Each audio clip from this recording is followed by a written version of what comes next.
Good afternoon, everybody. So, welcome to the fifth class of Human Resource Management. And today we will be continuing with the next function of Human Resource Management. I believe next operational function of the Human Resource Management, which is compensation. All right. So, in the last lecture, we did about procurement, we did about development. Now we will be doing compensation. Right. So, let's see what are there in compensation. In compensation, the first thing is wage and salary administration, right? Now, obviously, when we have hired the people, those who are working for us, they are rendering certain services, and in lieu of those services, we are paying them in terms of wage and salary, right? Wage and salary, both of them are written together, but both of them may not be used simultaneously. There exists lot many differences in between wage and salaries. We will be discussing these differences in detail when we will be discussing a bit about wages and salaries. All right. The next thing that we have in compensation is bonus. Now, talking of at the international level, bonus is usually announced on Christmas, that is 25th of December every year, right? For the workers, bonus is usually announced on Christmas. But in India, usually bonus is announced on the occasion of Deepavali, because Deepavali is considered to be the biggest festival in Indian context. Then we have the last thing as payoffs. So this is all about compensation. Now, coming down to the next slide, which consists of other functions of management, other operational functions of human resource management. These are maintenance and integration, right?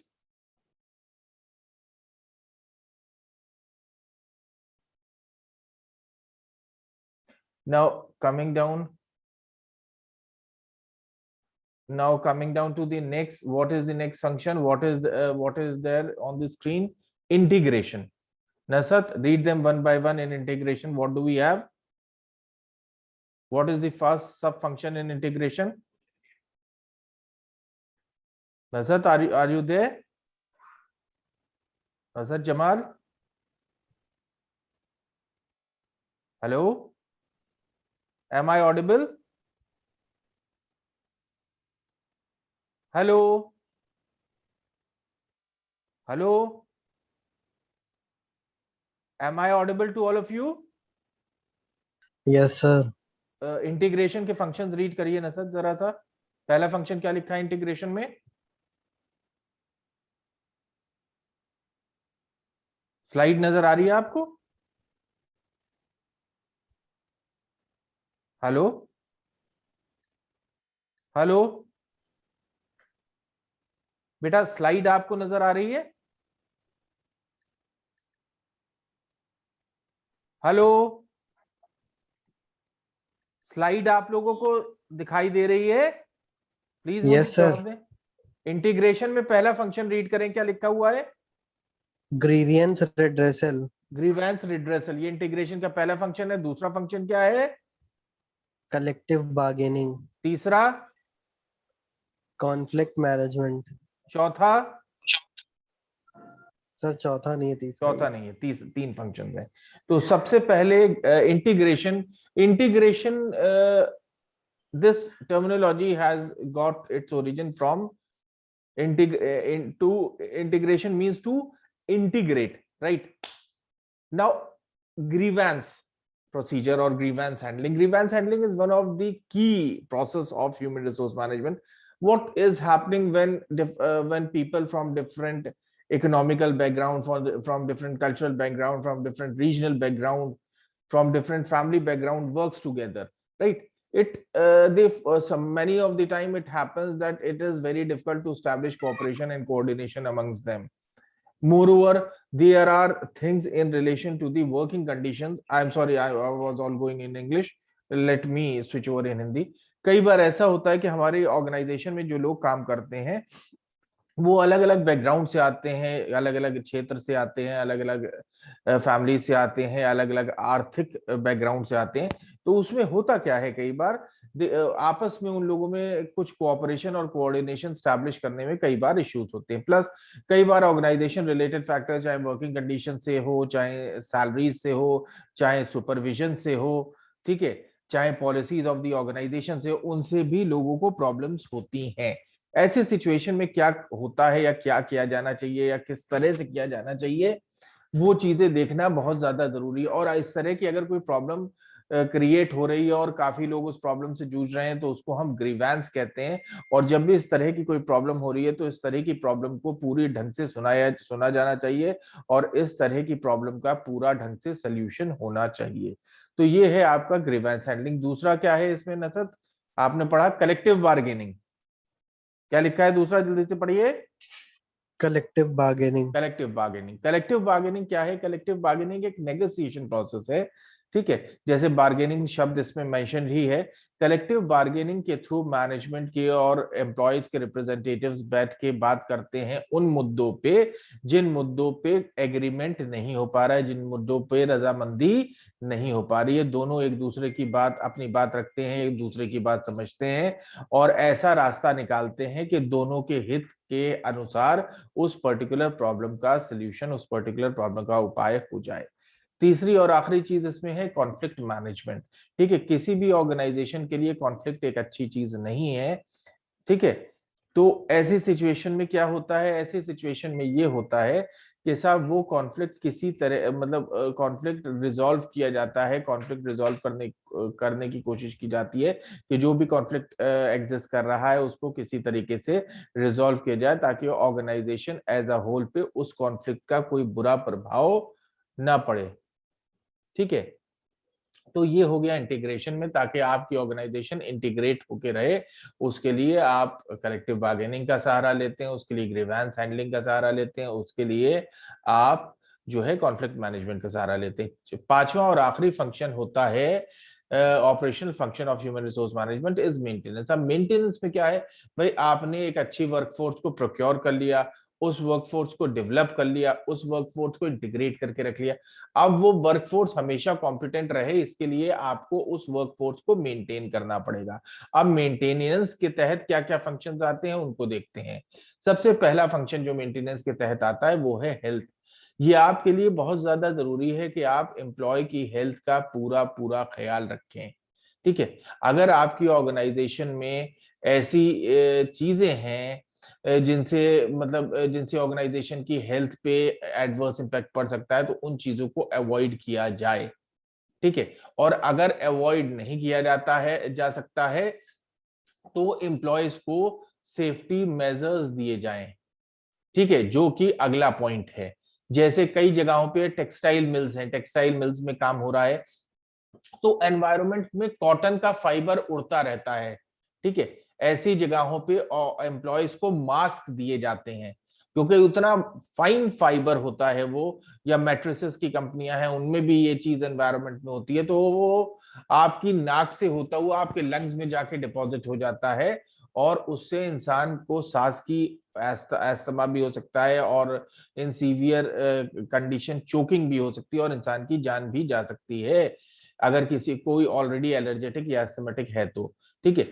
या ऐसी organisations हैं जहां पे मशीनों की बहुत तेज आवाज है तो एम्प्लॉयज को ईयर प्लग्स भी दिए जाते हैं ताकि वो अपनी हियरिंग यानी कि सुनने की क्षमता को डैमेज ना कर ले। ऐसी ऑर्गेनाइजेशंस में काम हो रहा है कि जहां पे वेल्डिंग और इस तरह का काम हो रहा है कि आग का काम हो रहा है जिससे एम्प्लॉय जल सकता है या उसकी आंखों में चिंगारी जाके उसकी आंखों की रोशनी जा सकती है। ऐसी सिचुएशन में एम्प्लॉयज को गॉगल्स दिए जाते हैं ताकि उसकी आंखों की सुरक्षा बनी रहे। प्लस उनको लेदर के कोट दिए जाते हैं ताकि उनके कपड़े न जलें, जो चिंगारियां गिरें या जो आग की अगर जरा सा भी आग इंसान के तरफ चिंगारियां उठें तो उसके कपड़े न जलें, उसकी बॉडी न जले। तो सेफ्टी मेजर्स इस वजह से मेंटेनेंस का एक अगला बहुत इंपॉर्टेंट फंक्शन है, ठीक है। उसके साथ साथ तीसरी जो चीज है वो है वेलफेयर, ठीक है। वेलफेयर के तहत काफी चीजें आती हैं जो आपकी यूनिट फोर्स में, वैसे ये सब चीजें आप डिटेल में भी पढ़ेंगे। जैसे इसमें क्या है वेलफेयर के तहत, जैसे सबसे पहली चीज है वेलफेयर के तहत कि साहब pure drinking water, pure drinking water में रूल ये है, जहां 150 या 150 से ज्यादा एम्प्लॉयज काम कर रहे हो, वहां ऑर्गेनाइजेशन के लिए ये मैंडेटरी है कि वो प्योर ड्रिंकिंग वाटर तो वैसे ही मैंडेटरी है जहां एम्प्लॉयज काम कर रहे हो, लेकिन जहां 150 या उससे ज्यादा एम्प्लॉय काम कर रहे हो, वहां ये मैंडेटरी है ऑर्गेनाइजेशन के लिए कि वो वाटर के कूलिंग का अरेंजमेंट कराए, यानी कि बड़े बड़े वाटर कूलर्स लगाए ताकि एम्प्लॉयज को ठंडा पानी मिल सके। ये एक वेलफेयर फैसिलिटी के तहत आता है। दूसरी है क्रशेस, जहां ऐसी महिलाएं काम कर रही हैं जिनके छोटे छोटे बच्चे हैं, वहां क्रश होना चाहिए। क्रश एक ऐसा जगह होती है, ये एक ऐसा कमरा होता है जहां वो अपने छोटे बच्चों को छोड़ के जा सकती हैं। वहां एक केयर टेकर उन बच्चों की देखभाल करती है, बच्चों के खेलने के लिए खिलौने और बच्चों के जरूरत का और जरूरी सामान वहां मौजूद होता है। प्लस विमेन वर्कर्स को दिन में कई बार ब्रेक मिलता है कि वो अपने बच्चों को जाके फीड कर सके। ये एक वेलफेयर फैसिलिटी है। ठीक है, जहां 250 या 250 से ज्यादा एम्प्लॉयज काम कर रहे हो, वहां ऑर्गेनाइजेशंस की ये जिम्मेदारी है कि कैंटीन, रेस्ट रूम्स और लंच रूम्स की व्यवस्था एम्प्लॉय को दे। ठीक है, ताकि एम्प्लॉय को चाय पानी के लिए बाहर न जाना पड़े। और लंच हो गया, एम्प्लॉय को खाना खाना है, तो एम्प्लॉय कहाँ खाएगा? मशीन के पास बैठ के तो खाएगा नहीं। लंच रूम होना चाहिए, लंच रूम में जाके आराम से खाना खा सके। और रेस्ट रूम्स होने चाहिए ताकि लंच आवर, अगर 1 घंटे का लंच हो रहा है, 10-15 मिनट पे खाना खा लिया, आदमी आधा घंटे आराम भी कर ले, ताकि क्योंकि वो मशीन पे काम कर रहा है या अपना कोई मैकेनिकल वर्क कर रहा है तो वो थक जाएगा। ठीक है, तो लंच करने के बाद कुछ देर आराम कर लेगा तो वो री एनर्जाइज हो जाएगा, अपनी लॉस्ट एनर्जी रिगेन कर लेगा। ठीक है, जहां 500 या 500 से ज्यादा एम्प्लॉयज काम कर रहे हैं, वहां एम्बुलेंस का होना मैंडेटरी है according to Indian Factories Act. जहां 1000 या उससे ज्यादा एम्प्लॉय वर्कर्स काम कर रहे हैं, वहां पे एम्बुलेंस का होना मैंडेटरी है। जहां 500 वर्कर्स काम कर रहे हैं, वहां वेलफेयर ऑफिसर होना ही होना चाहिए। जहां 1000 वर्कर्स काम कर रहे हैं, वहां एम्बुलेंस का अरेंजमेंट होना बहुत ज्यादा बहुत मैंडेट एम्बुलेंस का अरेंजमेंट होना मैंडेटरी है अकॉर्डिंग टू दी लॉ। ठीक है, according to the Factories Act. Next है सोशल सिक्योरिटी। देखिए, सोशल सिक्योरिटी के तहत जो दो चीजें आती हैं जो हम यूनिट 4 में डिटेल में पढ़ेंगे, एक आती है सोशल असिस्टेंस, एक आता है सोशल इंश्योरेंस। ठीक है, अब जैसे एग्जाम्पल के तौर से मैं समझा रहा हूँ, जैसे वर्कर्स काम कर रहे हैं, उनकी तनख्वाहें हैं, कम तनख्वाहें हैं, 8000, 10,000, 12,000। ठीक है, अब इस तनख्वाह में वो घर चलाएंगे या इंश्योरेंस कराएंगे या क्या करेंगे? ठीक है, ऐसी सिचुएशन में कई कंपनीज ज्वाइंट लाइफ पॉलिसीज देती हैं। उसमें एक मिनिमम अमाउंट आपकी सैलरी से कटता है और आपको एक इंश्योरेंस मिल जाता है as a worker. For example, एक ऑर्गेनाइजेशन में मान लीजिए 100 लोग काम कर रहे हैं, उस कंपनी ने ज्वाइंट लाइफ इंश्योरेंस पॉलिसी ले ली, तो हर महीने एम्प्लॉय की तनख्वाह से 100 रुपए कटेगा और 2 लाख का उन्होंने इंश्योरेंस दिया। ठीक है, 100 रुपए कटेगा 1000 आदमी की तनख्वाह से हर महीने, और हर आदमी का 2 लाख रुपए का इंश्योरेंस होगा कि किसी भी इंसान की अगर मौत हो जाती है ऑल सडन डन, तो फिर उसके परिवार को कम से कम 2 लाख रुपए का बीमा मिल जाए, बीमे से पैसा मिल जाए, ताकि उसके परिवार की एकदम भूखे मरने की नौबत ना आए और वो अपने दैनिक कार्यों के लिए, अपने खर्चे पूरे करने के लिए उनके पास पैसा हो, ताकि वो अपना जीवन आगे चला सके। ठीक है, तो इस तरह के सोशल सिक्योरिटी मेजर्स होते हैं। प्लस सोशल असिस्टेंस के तहत एम्प्लॉयज को क्रेडिट प्रोवाइड करने के भी प्रोविजंस होते हैं, ताकि वो मनी लेंडर्स के चंगुल में ना फंस जाए। मनी लेंडर्स, साहूकार वगैरह जो होते हैं, उनसे एम्प्लॉयज बेचारे वर्कर्स लोन लेते हैं, पढ़े लिखे होते नहीं, ब्याज कुछ कहा जाता है और इंटरेस्ट कुछ लिया जाता है, और वो उनको खूब एक्सप्लॉइट करते हैं। तो सोशल असिस्टेंस की भी मतलब स्मॉल क्रेडिट्स की भी कई ऑर्गेनाइजेशंस अरेंज करा के देता है कि आप ऑर्गेनाइजेशन से एडवांस ले लीजिए या पैसा उधार लीजिए और अपनी तनख्वाह से कटाते रहिए। ठीक है, नेक्स्ट है आपका पर्सनल रिसर्च और पर्सनल ऑडिट। ठीक, और पर्सनल रिकॉर्ड्स। ठीक है, ये तीनों भी मेंटेनेंस फंक्शंस के तहत आते हैं। ठीक है, ये तीनों जो है आपके,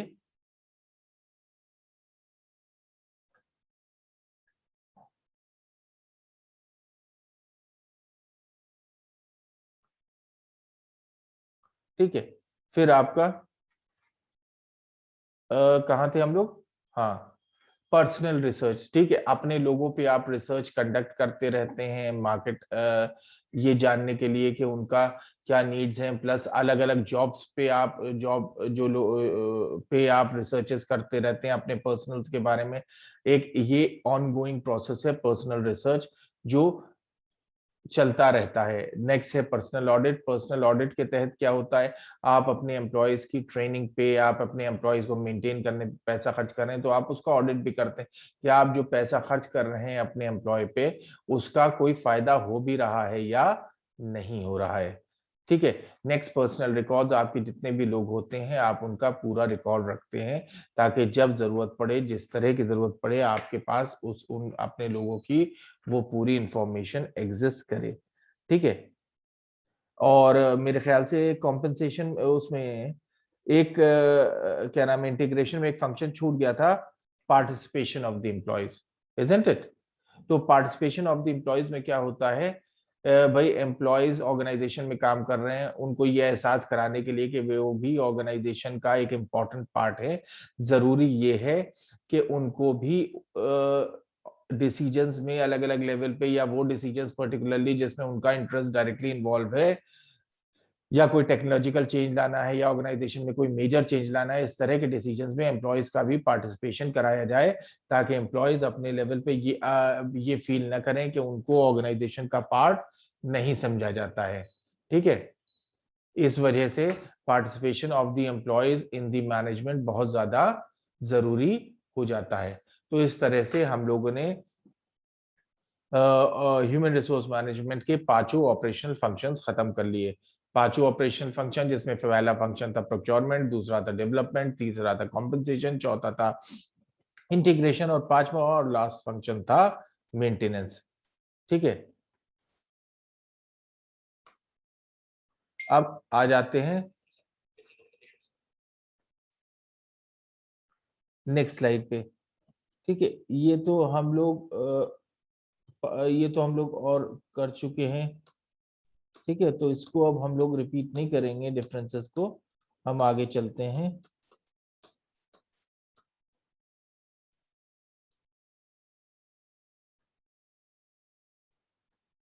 ठीक है,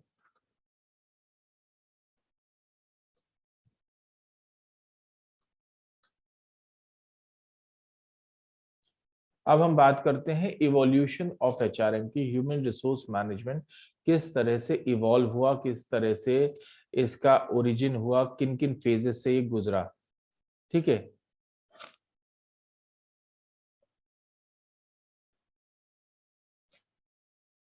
ह्यूमन रिसोर्स मैनेजमेंट को जो आज का समय में आप देख रहे हैं इस रूप में आने में काफी टाइम लगा, इंटरनेशनली भी और इंडिया में भी, ठीक है।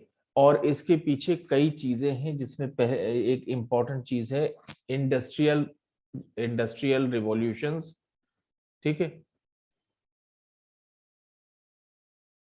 सबसे पहले इसमें इंडस्ट्रियल रिवॉल्यूशंस, अलग अलग इंडस्ट्रियल रिवॉल्यूशंस आई, दो मेजर इंडस्ट्रियल रिवॉल्यूशंस हुई जिन्होंने ह्यूमन रिसोर्स मैनेजमेंट को आज का शेप दिया।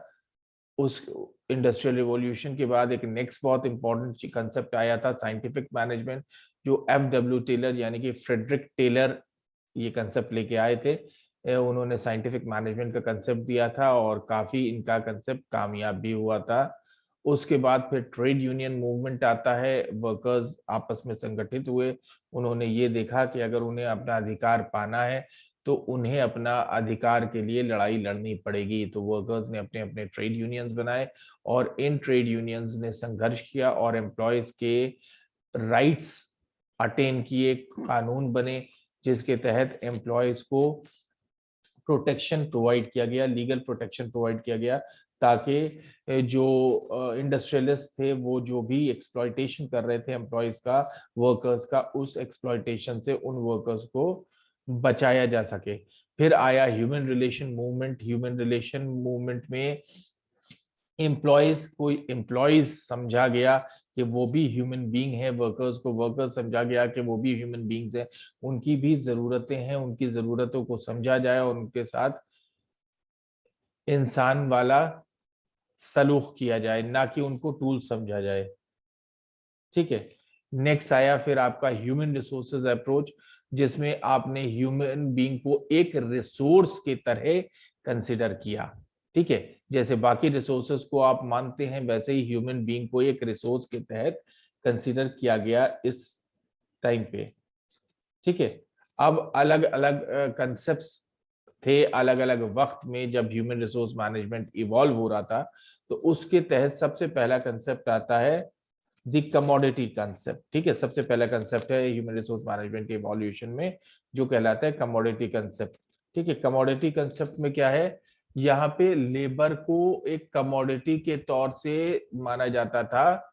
ठीक है, लेबर को यह माना जाता था कि लेबर महज एक कमोडिटी है जिसको हम खरीदते हैं और बेचते हैं। ठीक है, और वो उसको जो भी हम वेज दे रहे हैं वो डिमांड एंड सप्लाई पे बेस्ड होती थी। अगर लेबरों की अवेलेबिलिटी बहुत ज्यादा है, लेबर की अवेलेबिलिटी बहुत ज्यादा है, तनख्वाह कम होगी, अवेलेबिलिटी कम है तो तनख्वाह थोड़ा बेहतर होगी। ठीक है, यहाँ पे लेबर्स के राइट ज्यादातर ना की बराबर थे और गवर्नमेंट लेबर कम्युनिटी के लिए या काजी कम्युनिटी के लिए, वर्किंग कम्युनिटी के लिए लगभग ना की बराबर कुछ कर पा रही थी। ठीक है, नेक्स्ट जो कंसेप्ट आता है वो है फैक्टर ऑफ प्रोडक्शन कंसेप्ट। ठीक है, पहला कंसेप्ट था कमोडिटी कंसेप्ट, जैसा हमने उससे पहले स्लाइड में भी देखा। कमोडिटी कंसेप्ट ये कहता है कि वर्कर्स को कमोडिटी की तरह समझा जाता था, जैसे कमोडिटीज की खरीद फरोख्त की जाती है ऐसे ही वर्कर्स को समझा जाता था कि वो भी खरीदे और बेचे जाते हैं। वर्कर्स को की जो वेजेस होती थी वो डिपेंड करती थी उनकी अवेलेबिलिटी पे। अगर ज्यादा वर्कर्स अवेलेबल हैं वेज कम होगी, अगर कम वर्कर्स अवेलेबल है वेज ज्यादा होगी। गवर्नमेंट लगभग ना की बराबर वर्कर्स के लिए करती थी। ये था कमोडिटी कंसेप्ट। अब आ जाते हैं नेक्स्ट कंसेप्ट पे जो है फैक्टर्स ऑफ प्रोडक्शन कंसेप्ट। अब फैक्टर्स ऑफ प्रोडक्शन कंसेप्ट क्या होते हैं इसको देखते हैं। यहाँ पे लेबर की एक थोड़ा सा पोजीशन बेहतर हुई, कमोडिटी की बजाय वर्कर को कम से कम एक फैक्टर ऑफ प्रोडक्शन माना गया। जैसे अदर फैक्टर्स ऑफ प्रोडक्शन है मनी, मटेरियल, लैंड एटसेट्रा। ठीक है, वर्कर्स को कम से कम यहाँ टूल्स माना गया कि वर्कर्स एक ऐसा औजार है जिसके जरिए हम अपना काम कर पा रहे हैं। ठीक है, वर्कर को प्रोडक्ट से थोड़ा सा उठा के उसको एक टूल मान लिया गया, एक फैक्टर ऑफ प्रोडक्शन मान लिया गया। ठीक है, थर्ड कंसेप्ट जो आया वो आया गुडविल कंसेप्ट। ठीक है, second concept factors of production concept, जिसमें वर्कर्स को हमने एक टूल एक्सेप्ट कर लिया कि साहब हम वर्कर्स जो हैं कम से कम एक टूल है जिनके तहत हम अपना प्रोडक्शन या हम अपना बिजनेस रन कर सकते हैं। यहाँ भी वर्कर्स को इंसान नहीं माना गया फैक्टर्स ऑफ प्रोडक्शन में, but they are rather considered as another factor of production. Now तीसरा कंसेप्ट जो आया उस कंसेप्ट को कहा जाता है गुडविल कंसेप्ट। अब गुडविल कंसेप्ट क्या है, यहाँ पे कुछ वेलफेयर मेजर्स वर्कर्स के लिए दिए गए। ठीक है, यहाँ पे कुछ वेलफेयर मेजर्स वर्कर्स को दिए गए, कुछ कानून बने जिनके तहत वर्कर्स को कुछ वेलफेयर मेजर्स दिए गए। क्या वेलफेयर मेजर्स थे जो अभी हमने मेंटेनेंस में देखे, जैसे safety, first aid, lunch rooms, rest rooms. ठीक है, इस तरह की वर्कर्स को फैसिलिटी दी गई। भाई ऑर्गेनाइज फैक्ट्री में वर्कर काम कर रहे हैं, कभी चोट लग गई तो फर्स्ट एड बॉक्स की जरूरत पड़ती है ताकि वर्कर की मरहम पट्टी हो सके। वर्कर्स के लिए एटलीस्ट जो सेफ्टी इक्विपमेंट्स हैं, जैसे मैंने अभी बताया, अगर आवाज ज्यादा है मशीनों की या शोर है ऑर्गेनाइजेशन फैक्ट्रीज में तो उनको ईयर प्लग देने चाहिए ताकि उनकी हियरिंग डैमेज ना हो जाए। अगर वेल्डिंग का काम कर रहे हैं तो उनको आईज गॉगल देने चाहिए ताकि उनकी आंखें डैमेज ना हो जाए। ठीक है, लेदर कोट्स दिए जाते हैं ताकि उनके कपड़े ना खराब हो जाए। प्लस वर्कर्स को lunch room, rest rooms, canteens, इनकी फैसिलिटी दी जाती है। इन फैसिलिटीज ये कंसेप्ट कहलाया गुडविल कंसेप्ट। इन फैसिलिटीज को देने से क्या हुआ, इन फैसिलिटीज को देने से एटलीस्ट वर्कर्स को थोड़ा आराम मिला और वो अपने आप को री एनर्जाइज कर पाए और अल्टीमेटली इंपैक्ट आया उनकी प्रोडक्टिविटी पे। वर्कर्स की प्रोडक्टिविटी बढ़ी और वर्कर्स ने अपना काम में और प्रोडक्ट और अपना काम अच्छी तरह से किया और प्रोडक्टिवली करने लगे। तो इस कंसेप्ट को कहा गया गुडविल कंसेप्ट। ठीक है, नेक्स्ट जो कंसेप्ट आया, चौथा कंसेप्ट जो आया वो आया पैटर्निस्टिक कंसेप्ट। ठीक है, ये गुडविल कंसेप्ट से थोड़ा सा और आगे बढ़ गया। यहाँ पे क्या हो रहा था, यहाँ पे मैनेजमेंट जो था उसने एम्प्लॉयज की तरफ एक दूसरा एटीट्यूड अपनाने की कोशिश किया, जैसे एक फादरली या एक प्रोटेक्टिव एटीट्यूड मैनेजमेंट ने अपने एम्प्लॉयज की तरफ एज्यूम करने की कोशिश की। ठीक है, यहाँ क्या होता है, इस पॉइंट पे क्या हो रहा है, मैनेजमेंट को ये रिकॉग्नाइज हुआ कि साहब वर्कर्स हमारे लिए इंपॉर्टेंट है, या कानूनों में कुछ सख्ती आई तो उन्होंने वर्कर्स की तरफ एक प्रोटेक्टिव या एक फादरली एटीट्यूड अटेन किया। ठीक है, टुवर्ड्स देयर एम्प्लॉयज। इसमें क्या हो रहा था, इसमें यहाँ पे सिर्फ ये नहीं था कि आप वर्कर्स को सिर्फ बेनिफिट्स देंगे, लेकिन आप वर्कर्स को की नीड्स को भी सेटिस्फाई करेंगे। ठीक है, जैसे पेरेंट्स अपने बच्चों की नीड्स को सेटिस्फाई करते हैं। ठीक है, इस कंसेप्ट में वर्कर्स की पोजीशन कुछ बेटर हुई। मैनेजमेंट आप कह लीजिए कि थोड़ा जागरूक हुआ, या समाज चेंज हुआ, या कह लीजिए कानून थोड़े सख्त हुए, या ट्रेड यूनियन मूवमेंट मजबूत हुआ। यहाँ मैनेजमेंट को यह एहसास हुआ कि नहीं, वर्कर्स हमारे लिए बहुत इंपॉर्टेंट है और हमें उनकी तरफ एक प्रोटेक्टिव एटीट्यूड अपनाना चाहिए। जैसे पिता अपने बच्चों का ख्याल रखता है, उसी तरह हमें अपने वर्कर्स की जरूरतों का ख्याल रखना चाहिए। तो कंपैरेटिवली यहाँ वर्कर्स की पोजीशन बेहतर हुई, और यहाँ आके वर्कर्स को थोड़ा इंसान समझा गया और उनकी नीड्स को लुक आफ्टर करने की बात की गई। उनकी नीड्स को लुक आफ्टर किया गया, उनकी नीड्स को लुक आफ्टर करने की कोशिश की गई। ठीक है, नेक्स्ट है आपका evolution of the personal functions. ठीक है,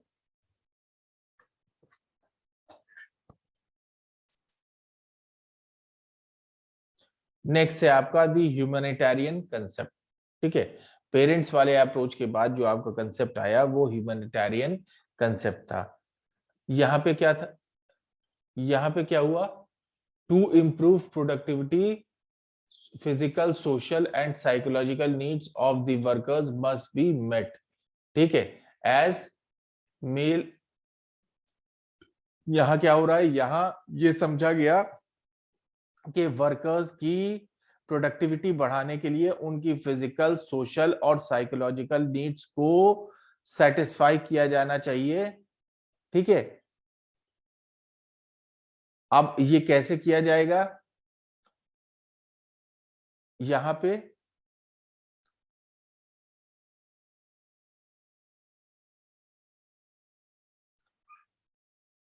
क्या हो रहा है,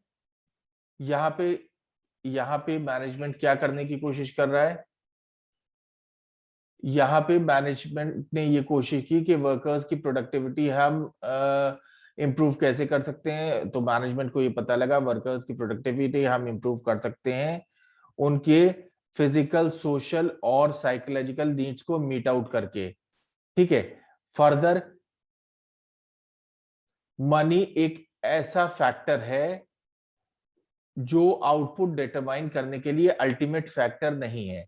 ठीक है, कई बार ऐसा होता है, जैसे हमने हॉथॉर्न्स एक्सपेरिमेंट पढ़ा था, कई बार ग्रुप स्टैंडर्ड्स की वजह से वर्कर्स अपने अपने स्टैंडर्ड्स को बढ़ा नहीं पाते। क्यों? क्योंकि उनके ऊपर ग्रुप का प्रेशर होता है कि अगर ऑर्गेनाइजेशन के दिए गए स्टैंडर्ड को आप मीट आउट करोगे तो हम आपको ऑड मैन आउट कर देंगे, हम आपको अलग तरीके से परेशान करेंगे, अलग तरीके से आपके लिए प्रॉब्लम्स क्रिएट करेंगे, और अगर आप हमारे स्टैंडर्ड्स हमारे ग्रुप के स्टैंडर्ड्स को फॉलो नहीं करोगे तो हम अलग अलग तरीके से आपको पीनलाइज करेंगे। ठीक है, प्लस यहाँ पे इंसेंटिव्स और सिक्योरिटी भी बहुत बड़ा रोल प्ले करता है। ठीक है, अगर वर्कर्स सिक्योर फील कर रहे हैं तो वो प्रोडक्टिव होंगे, अगर सिक्योर फील नहीं कर रहे हैं तो कभी भी प्रोडक्टिव नहीं हो सकते। अगर वर्कर्स को प्रोडक्टिव होने के लिए इंसेंटिव्स दिए जा रहे हैं तो वर्कर्स प्रोडक्टिव होने के लिए मोटिवेट हो गए। ठीक है, ऑर्गेनाइजेशन एक सोशल सिस्टम है जिसमें इकोनॉमिक और सोशल डायमेंशंस दोनों एग्जिस्ट करते हैं। ठीक है, इसी की वजह से कई बार इंसेंटिव से मोटिवेट होकर लोग अच्छा काम भी करते हैं, लेकिन कई बार ग्रुप प्रेशर्स की वजह से चाहे आप उनको इंसेंटिव्स भी प्रोवाइड कर रहे हो, लेकिन ग्रुप प्रेशर की वजह से वो अपने काम को उतनी अच्छी ढंग से नहीं कर पाते हैं जितने अच्छे ढंग से वो कर सकते हैं, क्योंकि उन पे काफी ग्रुप प्रेशर प्ले करता है, और उस ग्रुप प्रेशर के तहत, ग्रुप प्रेशर से दब के, ग्रुप प्रेशर के कारण वो अपना काम अच्छी तरीके से नहीं कर पाते हैं। ठीक है, अगला जो कंसेप्ट आता है वो कंसेप्ट कहलाता है the human resource concept. Human resource concept में क्या है? ह्यूमन रिसोर्स कंसेप्ट ये कहता है एम्प्लॉयज जो हैं वो सबसे वैल्यूएबल एसेट हैं किसी भी ऑर्गेनाइजेशन के लिए। ठीक है, एम्प्लॉय किसी भी ऑर्गेनाइजेशन के सबसे वैल्यूएबल एसेट हैं।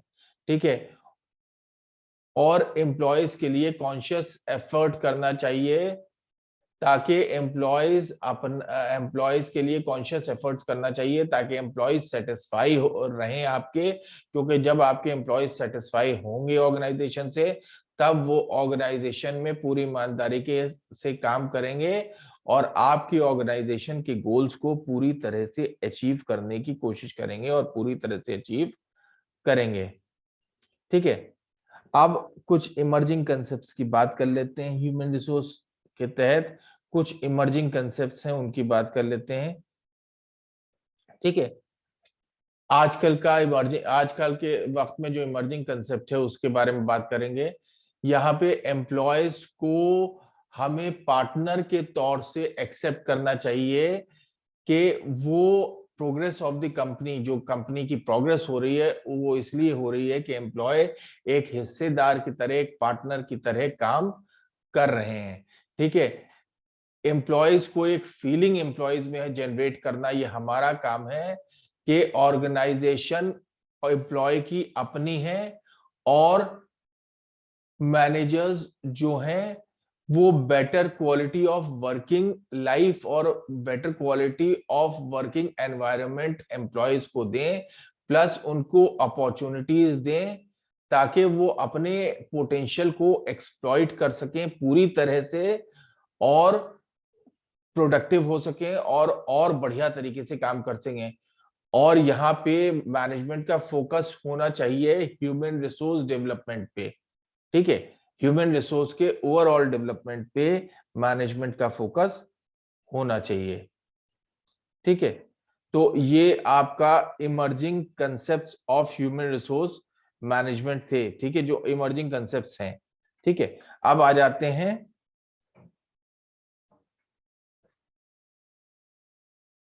Growth in India. ठीक है, अगर ग्रोथ इन इंडिया की बात करें तो भारत में जो human resource management, human resource का इवोल्यूशन हुआ है, वैसे ही इंडिया में भी काफी ऐसी चीजें हुई जिससे ह्यूमन रिसोर्स मैनेजमेंट का जो आप आज का स्वरूप, आज का प्रारूप देखते हैं, उस शेप में आने में इंडिया में भी काफी चैलेंजेस रहे, काफी फेजेस आए। ठीक है, और आज की तारीख में भी ह्यूमन रिसोर्स मैनेजमेंट एक ऐसा फील्ड है जिसमें बहुत ज्यादा चीजें हो रही हैं, दिन प्रतिदिन हो रही हैं। अब आज के टाइम को ही आप देख लीजिए, आज हर ऑर्गेनाइजेशन वर्क फ्रॉम होम कर रही है। ठीक है, इन कोविड टाइम्स। तो ये भी अपने में एक बहुत नया एक्सपीरियंस है। यहाँ पे सुपरविजन, मॉनिटरिंग, अकाउंटेबिलिटी थोड़ा सा बदल